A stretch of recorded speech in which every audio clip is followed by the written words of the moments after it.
আমাদের পশ্চিমবঙ্গ সরকারের মাননীয় মুখ্যমন্ত্রী শুভেন্দু অধিকারীর নেতৃত্বে ফাইনালি চিকেন নেক পুরোপুরিভাবে সেন্ট্রাল গভর্নমেন্টের কাছে হ্যান্ড ওভার হলো। শিলিগুড়ি করিডোরের কাছে 120 একর জমি এখন সেন্ট্রাল গভর্নমেন্টের আওতায় চলে এলো, সেন্ট্রাল গভর্নমেন্টের অধীনে চলে গেল।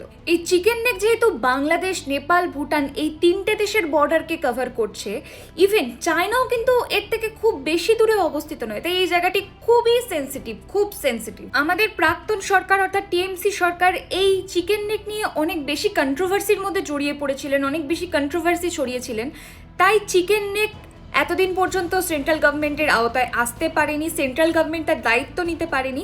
তো এবার ফাইনালি সেন্ট্রাল গভর্নমেন্ট পুরোপুরিভাবে চিকেন নেকের দায়িত্ব নিয়ে নিল। এই চিকেন নেক একমাত্র জায়গা যেটা পুরো ভারতের সাথে নর্থ ইস্টের রাজ্যগুলোর একটা লাইফ লাইন তৈরি করে দিচ্ছে। চিকেন নেক আছে বলে আজকে নর্থ ইস্ট সমগ্র ভারতের সাথে জুড়ে আছে, না হলে হয়তো চায়না কবেই দখল নিয়ে নিত। আমাদের national highway authority of India এই চিকেন নেকের সড়ক উন্নয়নে আরো বেশি কাজ করবে, যাতে খুব দ্রুত সেনা এবং সরঞ্জাম বর্ডারে পাঠানো যায়। আরেকটা খুব ভালো খবর যে 500 কিলোমিটারে এখনো কোনো ফেন্সিং তৈরি হয়নি, আগামী 45 দিনের মধ্যে রাজ্য সরকার সেই ফেন্সিং এর উপর কাজ করা শুরু করে দেবে।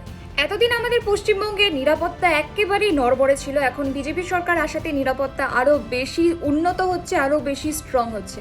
আপনার কি মতামত অবশ্যই কমেন্টে জানান এবং আরো কন্টেন্ট দেখতে চোখ রাখুন আমার চ্যানেলে।